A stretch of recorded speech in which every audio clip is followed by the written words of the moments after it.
அன்பான இறை மக்களே, உங்கள் அனைவரையும் நம் ஆண்டவர் இயேசு கிறிஸ்துவின் நாமத்தினால் வாழ்த்துகிறேன். ஒவ்வொரு நாளும் நம்மை பாதுகாத்து பராமரித்து வருகிற இறைவனுக்கு நன்றி அறிதலாக தினமும் மாலையில் குடும்பமாக ஒன்று சேர்ந்து குடும்ப ஜெபம் ஜெபிக்க வேண்டும். அவ்வாறு குடும்பமாக நாம் ஜெபிக்கும் போது ஆண்டவர் நம்மையும் நம்முடைய குடும்பத்தையும் இன்னும் அதிகமாக ஆசீர்வதிக்கிறார். இதுவரை நீங்கள் குடும்பமாக ஒன்று கூடி ஜெபிக்கவில்லை என்றால் இன்று முதல் குடும்ப ஜெபம் ஜெபித்து இறையாசீர் பெறுங்கள். தந்தை, மகன், தூய ஆவியாரின் பெயராலே ஆமீன். திருச்சிலுவை அடையாளத்தினாலே எங்கள் தீயவர்களிடமிருந்து எங்களை மீட்டருளும். எங்கள் இறைவா, தந்தை, மகன், தூய ஆவியாரின் பெயராலே ஆமீன். இறைவா, எனக்கு உதவியாக வாரும். ஆண்டவரே, எனக்கு உதவி செய்ய விரைந்தருளும். தந்தைக்கும் மகனுக்கும் தூய ஆவிக்கும் மாட்சிமை உண்டாவதாக. தொடக்கத்தில் இருந்தது போல் இப்பொழுதும் எப்பொழுதும் என்றென்றும் இருப்பதாக ஆமேன். திருப்பாடல்கள் 103. நெஞ்சே, நீ ஆண்டவரை வாழ்த்துவாயாக. என் அகத்துள்ளதெல்லாம் அவரது திருப்பெயரை வாழ்த்துவதாக. என் ஆன்மாவே ஆண்டவரை வாழ்த்துவாயாக. என் ஆன்மாவே ஆண்டவரை வாழ்த்துவாயாக. அவர் செய்த நன்மைகளையெல்லாம் மறவாதே. என் ஆன்மாவே ஆண்டவரை வாழ்த்துவாயாக. அவர் உன் பாவங்களையெல்லாம் மன்னிக்கிறார், உன் நோய்களையெல்லாம் குணமாக்குகிறார், உன் உயிரை அழிவினின்று மீட்கிறார், அருளாலும் இரக்கத்தாலும் உன்னை சூழ்கிறார். என் ஆன்மாவே ஆண்டவரை வாழ்த்துவாயாக. நன்மைகளால் உன் வாழ்வை நிறைவுபடுத்துகிறார், கழுகுகளின் இளமையைப் போல் உன் இளமையை புதுப்பிக்கிறார். என் ஆன்மாவே ஆண்டவரை வாழ்த்துவாயாக. நீதியின் செயல்களை புரிகிறார் ஆண்டவர், துன்புற்றோர் யாவருக்கும் நீதி வழங்குகிறார். மோயிசனுக்கு தம் வழிகளை வெளிப்படுத்தினார், இஸ்ரவேல் மக்களுக்கு தம் செயல்களை விளங்க செய்தார். என் ஆன்மாவே ஆண்டவரை வாழ்த்துவாயாக. ஆண்டவர் இரக்கமும் கருணையும் உள்ளவர், சினம் கொள்ள தாமதிப்பவர், ஏராளமான காருண்யம் கொண்டவர், ஓயாமல் கடிந்து கொள்பவர் அல்ல, முடிவின்றி கோபம் காட்டுபவர் அல்ல. என் ஆன்மாவே ஆண்டவரை வாழ்த்துவாயாக. நம்முடைய பாவங்களுக்கு ஏற்றபடி நம்மை தண்டிப்பதில்லை, நம் குற்றங்களுக்கு தக்கபடி நமக்கு ஆக்கினை இடுவதில்லை. என் ஆன்மாவே ஆண்டவரை வாழ்த்துவாயாக. ஏனெனில் வானுலகம் பூ உலகத்திற்கு எவ்வளவு உயர்ந்துள்ளதோ அவ்வளவுக்கு அவர் தமக்கு அஞ்சு நடப்பவர்களுக்கு தயவு காண்பிக்கிறார். மேல் திசைக்கும் கீழ்த்திசைக்கும் எவ்வளவு தூரமோ அவ்வளவு தூரத்திற்கு நம் பாவங்களை நம்மிடமிருந்து அகற்றியுள்ளார். என் ஆன்மாவே ஆண்டவரை வாழ்த்துவாயாக. தந்தை தன் மக்களுக்கு இறங்குவது போல் ஆண்டவர் தமக்கு அஞ்சுகிறவர்கள் மேல் இரக்கம் காண்பிக்கிறார். ஏனெனில் அவர் நம்முடைய நிலைமையை நன்றாய் அறிந்திருக்கிறார். நாம் தூசிக்கு சமம் என்று அவருக்கு தெரியாமல் இல்லை. என் ஆன்மாவே ஆண்டவரை வாழ்த்துவாயாக. மனிதனின் வாழ்நாள் புல்லை போன்றவை, வயல்வெளிகளின் பூக்களைப் போல் காற்றடித்ததும் அது வதங்கி விடுகிறது, இருக்கிற இடம் தெரியாமல் போய்விடுகிறது. என் ஆன்மாவே ஆண்டவரை வாழ்த்துவாயாக. ஆண்டவருடைய தயவோவெனில் அவருக்கு அஞ்சி நடப்போர் மீது என்றென்றும் நிலை நிற்கும். அவருடைய நீதியோ அவருடைய உடன்படிக்கையை கடைபிடித்து அவரது கற்பனைகளின்படி நடக்க அவற்றை நினைவு கூறும் தலைமுறைகள் மீது நிலைத்திருக்கும். என் ஆன்மாவே ஆண்டவரை வாழ்த்துவாயாக. ஆண்டவருடைய வார்த்தையை கேட்டு அவருடைய சொற்படி நடக்கும் ஆண்டவரின் வல்லமை உள்ள தூதர்களே, அவரை வாழ்த்துங்கள். ஆண்டவருடைய திருவுளப்படி நடக்கும் அவருடைய ஊழியர்களே, அவருடைய சேனைகளே, அவரை வாழ்த்துங்கள். என் ஆன்மாவே ஆண்டவரை வாழ்த்துவாயாக. ஆண்டவருடைய சகல படைப்புகளே, அவருடைய ஆளுகை செல்கிற இடமெங்கும் அவரை வாழ்த்துங்கள். என் ஆன்மாவே ஆண்டவரை வாழ்த்துவாயாக. என் ஆன்மாவே ஆண்டவரை வாழ்த்துவாயாக. தந்தைக்கும் மகனுக்கும் தூய ஆவிக்கும் மாட்சிமை உண்டாவதாக. தொடக்கத்தில் இருந்தது போல இப்பொழுதும் எப்பொழுதும் என்றென்றும் இருப்பதாக ஆமீன். லூக்கா அதிகாரம் 14. நீர்க்கோவை நோயாளி குணமடைதல். ஓய்வு நாள் ஒன்றில் இயேசு பரிசேயர் தலைவர் ஒருவருடைய வீட்டிற்கு உணவருந்த சென்றிருந்தார். அங்கிருந்தோர் அவரை கூர்ந்து கவனித்தனர். அங்கே நீர்க்கோவை நோயுள்ள ஒருவர் அவர் முன் இருந்தார். இயேசு திருச்சட்ட அறிஞரையும் பரிசேயரையும் பார்த்து, ஓய்வு நாளில் குணப்படுத்துவது முறையா இல்லையா என்று கேட்டார். அவர்கள் அமைதியாய் இருந்தனர். இயேசு அவரது கையை பிடித்து அவரை நலமாக்கி அனுப்பிவிட்டார். பிறகு அவர்களை நோக்கி, உங்களுள் ஒருவர் தம் பிள்ளையோ மாடோ கிணற்றில் விழுந்தால் ஓய்வு நாள் என்றாலும் அதனை உடனே தூக்கிவிட மாட்டாரா என்று கேட்டார். அதற்கு பதில் சொல்ல அவர்களால் இயலவில்லை. விருந்தினருக்கும் விருந்தளிப்போருக்கும் ஒரு போதனை. விருந்தினர்கள் பந்தியில் முதன்மையான இடங்களை தேர்ந்து கொண்டதை நோக்கிய இயேசு அவர்களுக்கு கூறிய அறிவுரை: ஒருவர் உங்களை திருமண விருந்துக்கு அழைத்திருந்தால் பந்தியில் முதன்மையான இடத்தில் அமராதீர்கள். ஒருவேளை உங்களை விட மதிப்பிற்குரிய ஒருவரையும் அவர் அழைத்திருக்கலாம். உங்களையும் அவரையும் அழைத்தவர் வந்து உங்களிடத்தில் இவருக்கு இடத்தை விட்டு கொடுங்கள் என்பார். அப்பொழுது நீங்கள் வெட்கத்தோடு கடைசி இடத்திற்கு போக வேண்டியிருக்கும். நீங்கள் அழைக்கப்பட்டிருக்கும் போது போய் கடைசி இடத்தில் அமருங்கள். அப்பொழுது உங்களை அழைத்தவர் வந்து உங்களிடம், நண்பரே, முதலிடத்திற்கு வாரும் என சொல்லும் பொழுது உங்களுடன் பந்தியில் அமர்ந்திருப்பவர்கள் யாவருக்கும் முன்பாக நீங்கள் பெருமை அடைவீர்கள். தம்மைத்தாமே உயர்த்துவோர் யாவரும் தாழ்த்த பெறுவர், தம்மைத்தாமே தாழ்த்துவோர் உயர்த்த பெறுவர். பிறகு தம்மை விருந்துக்கு அழைத்தவரிடம் இயேசு, நீர் பகல் உணவோ இரவு உணவோ அளிக்கும்போது உம் நண்பர்களையோ சகோதர சகோதரிகளையோ உறவினர்களையோ செல்வம் படைத்த அண்டை வீட்டாரையோ அழைக்க வேண்டாம். அவ்வாறு அழைத்தால் அவர்களும் உம்மை திரும்ப அழைக்கலாம். அப்பொழுது அதுவே உமக்கு கைமாறு ஆகிவிடும். மாறாக நீர் விருந்து அளிக்கும்போது ஏழைகளையும் உடல் ஊனமுற்றோரையும் கால் ஊனமுற்றோரையும் பார்வையற்றோரையும் அழையும். அப்போது நீர் பேறு பெற்றவர் ஆவீர். ஏனென்றால் உமக்கு கைமாறு செய்ய அவர்களிடம் ஒன்றுமில்லை. நேர்மையாளர்கள் உயிர் தெழும்போது உமக்கு கைமாறு கிடைக்கும் என்று கூறினார். பெரிய விருந்து உவமை. இயேசுவோடு பந்தியில் அமர்ந்தவர்களுள் ஒருவர் இவற்றை கேட்டு அவரிடம், இறையாட்சி விருந்தில் பங்கு பெறுவோர் பேறு பெற்றோர் என்றார். இயேசு அவரிடம் கூறியது: ஒருவர் பெரிய விருந்து ஒன்றை ஏற்பாடு செய்து பலரை அழைத்தார். விருந்து நேரம் வரவே அவர் அழைப்பு பெற்றவர்களிடம் தம் பணியாளரை அனுப்பி, வாருங்கள், எல்லாம் ஏற்கனவே ஏற்பாடு செய்தாகிவிட்டது என்று சொன்னார். அவர்கள் எல்லோரும் ஒருவர் பின் ஒருவராய் சாக்கு போக்கு சொல்லத் தொடங்கினர். முதலில் ஒருவர், வயல் ஒன்று வாங்கியிருக்கிறேன், அதை நான் கட்டாயம் போய் பார்க்க வேண்டும், என்னை மன்னிக்க வேண்டுகிறேன் என்றார். நான் 5 ஏர்மாடுகள் வாங்கியிருக்கிறேன், அவற்றை ஓட்டி பார்க்க போகிறேன், என்னை மன்னிக்க வேண்டுகிறேன் என்றார். வேறொருவர், எனக்கு இப்போதுதான் திருமணம் ஆயிற்று, ஆகையால் என்னால் வர முடியாது என்றார். மற்றொருவர் பணியாளர் திரும்பி வந்து இவற்றை தம் தலைவருக்கு அறிவித்தார். வீட்டு உரிமையாளர் சினமுற்று தம் பணியாளரிடம், நீர் நகரின் வீதிகளுக்கும் சந்துகளுக்கும் விரைந்து சென்று ஏழையர், உடல் ஊனமுற்றோர், பார்வையற்றோர், கால் ஊனமுற்றோர் ஆகியோரை இங்கே கூட்டி வாரும் என்றார். பின்பு பணியாளர், தலைவரே, நீர் பணித்தபடி செய்தாயிற்று, இன்னும் இடம் இருக்கிறது என்றார். தலைவர் தம் பணியாளரை நோக்கி, நீர் வழியோரங்களிலும் நடைபாதைகளிலும் போய் எனது வீடு நிரம்பும் அளவுக்கு மக்களை வற்புறுத்தி கூட்டி வாரும். அழைக்க பெற்றவர்களுள் எவரும் என்னுடைய விருந்தை சுவைக்கப் போவதில்லை என உமக்கு சொல்கிறேன் என்றார். இயேசுவின் சீடர் யார்? பெருந்திரளான மக்கள் இயேசுவோடு சென்று கொண்டிருந்தனர். அவர் திரும்பி பார்த்து அவர்களிடம் கூறியது: என்னிடம் வருபவர் தம் தந்தை, தாய், மனைவி, பிள்ளைகள், சகோதர சகோதரிகள் ஆகியோரையும் ஏன் தம் உயிரையுமே என்னை விட மேலாக கருதினால் அவர் என் சீடராயிருக்க முடியாது. தம் சிலுவையை சுமக்காமல் என் பின்வருபவர் எனக்கு சீடராய் இருக்க முடியாது. உங்களுள் யாராவது ஒருவர் கோபுரம் கட்ட விரும்பினால் முதலில் உட்கார்ந்து அதை கட்டி முடிக்க ஆகும் செலவை கணித்து அதற்கான பொருள் வசதி தம்மிடம் இருக்கிறதா என பார்க்க மாட்டாரா? இல்லாவிட்டால் அதற்கு அடித்தளமிட்ட பிறகு அவர் கட்டி முடிக்க இயலாமல் இருப்பதை பார்க்கும் யாவரும் ஏளனமாக, இம்மனிதன் கட்டத் தொடங்கினான், ஆனால் முடிக்க இயலவில்லை என்பார்களே.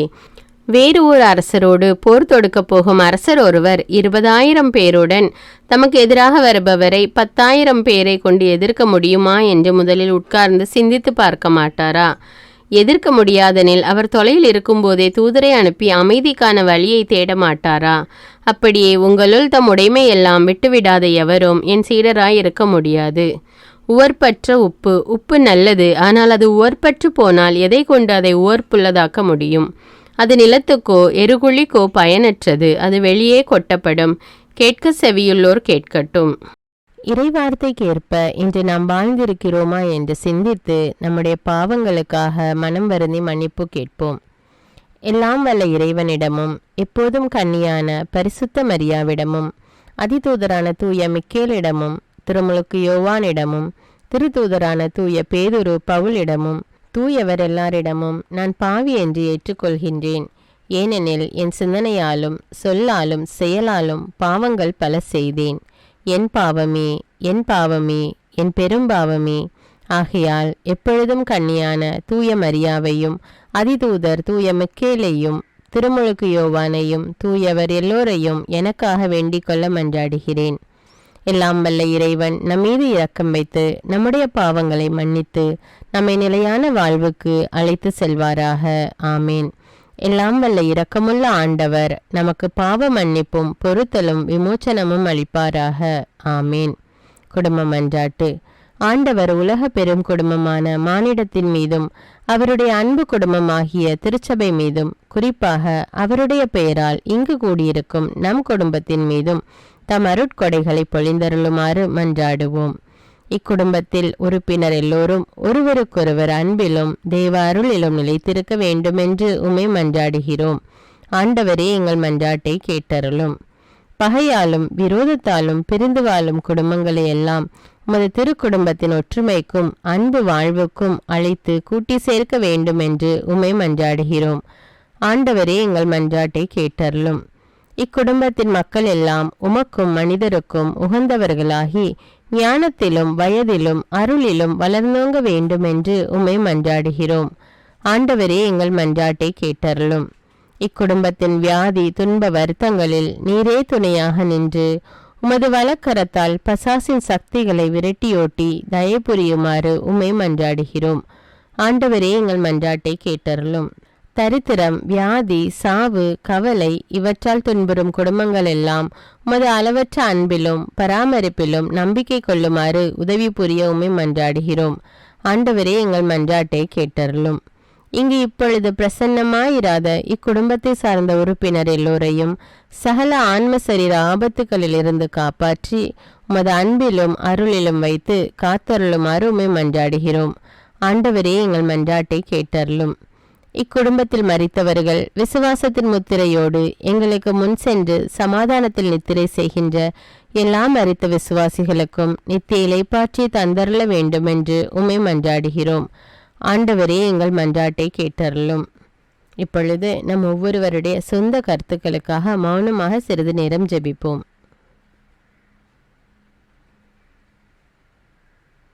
எல்லாம் வல்ல சர்வேஸ்வரா, உமது திருமகன் இயேசு கிறிஸ்து மரியாளுக்கும் சூசையப்பருக்கும் பணிந்து குடும்ப வாழ்வை சொல்லறிய புண்ணியங்களால் அர்ச்சிக்க வேண்டும் என்று திருவுளமானீர்.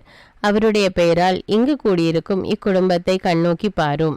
அத்திரு குடும்பத்தின் முன் மாதிரிகையை இக்குடும்பமும் கண்டு பாவித்து இறுதியில் திரு ஏக சர்வேஸ்வரனாய் வாழும் உமது நித்திய குடும்பத்திற்கு வந்து சேர அருள் புரியும். உம்மோடும் பரிசுத்த ஆவின் ஐக்கியத்தில் சர்வேஸ்வரனாய் என்றென்னும் வாழ்ந்து ஆட்சி செய்கின்ற எங்கள் ஆண்டவரும் உம்முடைய சுதனுமாகிய அதே இயேசு கிறிஸ்துவின் வழியாக உம்மை மன்றாடுகிறோம். ஆமீன். அவர் இறந்து உயிர் தெழுந்து இன்றும் வாழ்கிறார் என்பதே நற்செய்தி. ஆண்டவர் நம்மோடு வாழ்ந்து கொண்டிருக்கும் போது நாம் ஏன் கவலைப்பட வேண்டும்? நம்முடைய மன்றாட்டுக்கள் விண்ணப்பங்கள் அனைத்தையும் நன்றியோடு நம் ஆண்டவருடைய சமூகத்தில் இப்பொழுது எடுத்து வைப்போமா? பரலோகத்தில் இருக்கின்ற எங்கள் பிதாவே, விண்ணையும் மண்ணையும் படைத்தவரே, இக்காலத்துக்கும் அரசராயிருக்கின்ற ஒரே கடவுளே, மிகுந்த இரக்கமுடைய இறைவா, படைகளின் ஆண்டவரே, எங்கள் பாவங்களை மன்னிக்கும் தெய்வமே, எங்களுக்கு சமாதானத்தை அருள்பவரே, வெற்றியை கொடுக்கும் தேவனே, எங்களை குணமாக்கும் தந்தையே, எங்களை காண்கிறவரே, வழி நடத்துபவரே, ஆறுதலின் தெய்வமே, தம் ஒரே மகன் மீது நம்பிக்கை கொள்ளும் எவரும் அழியாமல் நிலை வாழ்வு பெறும் பொருட்டு அந்த மகனையே அளிக்கும் அளவுக்கு உலகின் மேல் அன்பு கூர்ந்தவரே, தம்மை நோக்கி மன்றாடும் யாவருக்கும் உண்மையாய் தம்மை நோக்கி மன்றாடும் யாவருக்கும் அருகில் இருக்கும் ஆண்டவரே, உம்மை ஆராதிக்கிறோம், உம்மை போற்றுகிறோம், உம்மை துதிக்கிறோம், உமக்கு நன்றி செலுத்துகிறோம். ஆண்டவராகிய இயேசுவே, எங்கள் மெசியாவே, எங்கள் நல்லாயனே, உலகின் ஒளியானவரே, எங்கள் மீட்பரே, வாழ்வும் வழியும் உண்மையுமானவரே, பரலோகத்திலிருந்து இறங்கி வந்த இயேசுவே, பாவியை தேடி வந்த இயேசுவே, நோயுற்றோரை குணப்படுத்தும் இயேசுவே, உலகின் பாவங்களை போக்கும் செம்மறியே, உம்மை அன்பு செய்கிறோம், ஆராதிக்கிறோம். எங்கள் மீட்பரே, எங்களுடைய பாவங்களுக்காக நீர் சிலுவையில் மரித்து மரணத்தினின்று உயிர்த்தெழுந்து இப்பொழுது பிதாவின் வலப்பக்கத்தில் எங்களுக்காக பரிந்து பேசிக் கொண்டு இருக்கிறீர். உம்மை எங்கள் மீட்பராக ஏற்றுக்கொண்டு உமது பாதத்தில் விழுந்து உமக்கு எங்களை ஒப்பு கொடுக்கிறோம். உமது திரு இரத்தத்தால் கழுவி எங்களை நீதிமான்களாய் மாற்றும் ஆண்டவரே, நாங்கள் செய்த எல்லா பாவங்களையும், குறிப்பாக எங்களுக்கு சாபத்தை கொண்டு வந்த பாவங்களுக்காகவும் மனம் வருந்துகிறோம். எங்களை மன்னியும் தெய்வமே. எங்கள் முன்னோர்களின் பாவங்களினால் ஏற்பட்ட சாபங்களையும் நீர் சிலுவையில் சுமந்து தீர்த்தீர் என்று விசுவசிக்கிறோம். பாவங்களையும் சாபங்களையும் நீக்கி எங்களுக்கு விடுதலையை தாரும். எங்கள் மீட்பரே, உமக்குள் நாங்கள் மன்னிப்பை பெற்றது போலவே எங்களுக்கு தீமை செய்தவர்கள், எங்களை தவறான பாதையில் நடத்தியவர்கள் அனைவரையும் உமது சித்தத்தின்படியே மன்னிக்கிறோம். எங்களை ஆசீர்வதியும். தூய ஆவியானவரே, மாட்சிமிக்க ஆவியானவரே, வாழ்வு தரும் ஆவியானவரே, வல்லமையின் ஆவியானவரே, எங்கள் தேற்றரவாளரே, திடம் தருபவரே, மகிழ்ச்சியின் ஆவியானவரே, விண்ணப்பிக்கும் ஆவியானவரே, நோய் நீக்கும் ஆவியானவரே, பாவத்தை உணர்த்தும் ஆவியானவரே, புது இதயம் அருள்பவரே, புது வாழ்வு அருள்பவரே, இறுதி நாளில் மாந்தர் யாவர் மேலும் ஊற்றப்படும் ஆவியானவரே, சத்தியத்திற்குள் எங்களை வழிநடத்துபவரே, எங்களை உயிர்ப்பிக்கும் ஆவியானவரே, கொடைகளை அருள்பவரே, பாவத்தையும் சாபத்தையும் நீக்குபவரே, உம்மை ஆராதிக்கிறோம், அன்பு கூறுகிறோம், நன்றி செலுத்துகிறோம். எங்களை ஆசீர்வதியும். மூவரு தெய்வமே, எங்களுடைய ஆவி, ஆன்மா, உடலை உமக்கு ஒப்பு கொடுக்கிறோம். எங்கள் ஆண்டவராம் இயேசுவின் வருகையில் நாங்கள் குற்றமற்றவர்களாய் காணப்பட, நீதிமான்களாய் நிற்க உம்முடைய அருளை வேண்டுகிறோம். தூய்மையின்றி எவரும் கடவுளை காண முடியாது என்ற உண்மையை நாங்கள் அறிந்திருப்பதால் தூய்மை எங்கள் சிந்தனைகளை ஆட்கொள்ள வேண்டுமாய் உம்மிடம் தாழ்ந்து பணிந்து மன்றாடுகிறோம். நீங்கள் இயேசுவை ஏற்றுக்கொண்டபடியே அவருக்குள் வேறு கொண்டவர்களாகவும் அவர் மேல் கட்டப்பட்டவர்களாகவும் அவருக்குள் நடந்து கொள்ளுங்கள் என்ற மறை உண்மை எங்கள் வாழ்வின் அனுபவமாக உம்மிடம் ஜெபிக்கிறோம். நாங்கள் இயேசுவாக வளர்வதற்கு எங்கள் இதயத்தில் விருப்பத்தை உருவாக்குமாறு மன்றாடுகிறோம். உங்கள் பகைவர்களிடம் அன்பு கூறுங்கள், உங்களை சபிக்கிறவர்களை ஆசீர்வதியுங்கள், உங்களை பகைக்கிறவர்களுக்கு நன்மை செய்யுங்கள், உங்களை துன்புறுத்துவோருக்காக இறைவனிடம் வேண்டுங்கள் என்ற உமது திரு வசனங்களின்படி நாங்கள் வாழ்வதே உமது திருவுலமாகையால் உமக்கு கீழ்ப்படிந்து வாழும் அருளை எங்களுக்கு தாரும் சுவாமி. தீமையை நன்மையால் வெல்லுங்கள் என்ற இறை வார்த்தையின்படியே தீமைக்கு பதில் நன்மை செய்யும் திவ்ய சுபாவத்தை எங்களுக்கு தாரும். என் பொருட்டு மக்கள் உங்களை இகழ்ந்து துன்புறுத்தி உங்களை பற்றி இல்லாதவை பொல்லாதவை எல்லாம் சொல்லும்போது நீங்கள் பேறு பெற்றவர்களே, மகிழ்ந்து பேறு வகை கொள்ளுங்கள். ஏனெனில் விண்ணுலகில் உங்களுக்கு கிடைக்கும் கைமாறு மிகுதியாகும் என்ற உமது போதனையின்படியே எங்களுடைய இறை வாழ்வில் மற்றவர்கள் எங்களை புறக்கணிக்கும் போதும் நிந்தைக்குள்ளாக்கும் போதும் தீயதை பேசும்போதும் நாங்கள் அமைதி காத்து உமது பாடுகளை தியானித்து மிக சிறிய பாடுகளும் எங்களை இயேசுவை போல மாற இயேசுவுக்கு சாட்சி பகர உதவும் என்றுணர்ந்து அதுபோன்ற சூழ்நிலைகளில் உமக்கு நன்றி கூறுவதே உயர்வானது என்று நாங்கள் உணர செய்தருளும். இயேசுவே, கடவுள் வடிவில் விளங்கிய நீர் உம்மையே வெறுமையாக்கி அடிமையின் வடிவை ஏற்று மனிதருக்கு ஒப்பானீர். மனித உருவில் தோன்றி சாவை ஏற்கும் அளவுக்கு, அதுவும் சிலுவை சாவையே ஏற்கும் அளவுக்கு கீழ்ப்படிந்து உம்மையே தாழ்த்தி கொண்டீர். உன்னதங்களில் வாழும் நீர் எங்களுடைய மீட்புக்காக உம்மையே தாழ்த்தி பூவுலகத்திற்கு வந்ததை நாங்கள் உணர செய்தருளும். உமது தாழ்மையையும் தூய்மையையும் நாங்கள் அணிந்து கொள்ள எங்களுக்கு அருள் தாரும். மற்றவர்கள் உயர்விலும் மேன்மையிலும் நாங்கள் மகிழ்வடையும் மனதை எங்களுக்கு தாரும். பிதாவின் திருவுளத்தை நிறைவேற்றுவதே என் உணவு என்றுரைத்த இயேசுவே, பெருமையையும் சுயநீதியையும் எங்களிடமிருந்து நீக்கி தேவ நீதியை எங்களுக்குள் வைத்தருளும்.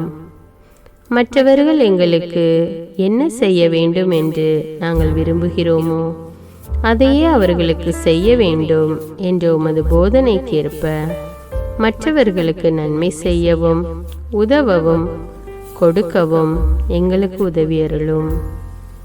எங்கள் ஆண்டவரே, நாங்கள் மீட்பின் அனுபவத்தோடு என்றும் வாழ, பாவ மன்னிப்பின் நிச்சயத்தை தொடர்ந்து அனுபவிக்க, பகைவர்களையும் அன்பு செய்ய, வேதனையுறும் உள்ளங்களுக்கு மகிழ்ச்சியை அளிக்க, எதிர்பார்த்த ஒன்று நடவாத போதும் அமைதியுடன் வாழ, காரியங்கள் போதுமான அளவு நடைபெறாத போதும் பொறுமையுடன் வாழ வேண்டும் என்றே நிந்தைக்குள்ளாக்குபவர்களிடமும் கனிவு காட்ட, புறக்கணிப்பவர்களுக்கும் நன்மை செய்ய, நண்பர்கள் உண்மையற்றவர்களாக மாறும்போதும் நாங்கள் உண்மையுடன் இருக்க, கடுமையான சோதனைகளிலும் தன்னடக்கத்துடன் வாழ, தூய கோலத்துடன் உம்மை வழிபட, விசுவாசத்திலிருந்து மகா விசுவாசமான வாழ்விற்கு கடந்து செல்ல, ஜப வீரர்களாய் வாழ, இயேசுவின் சீடர்களாய் வாழ,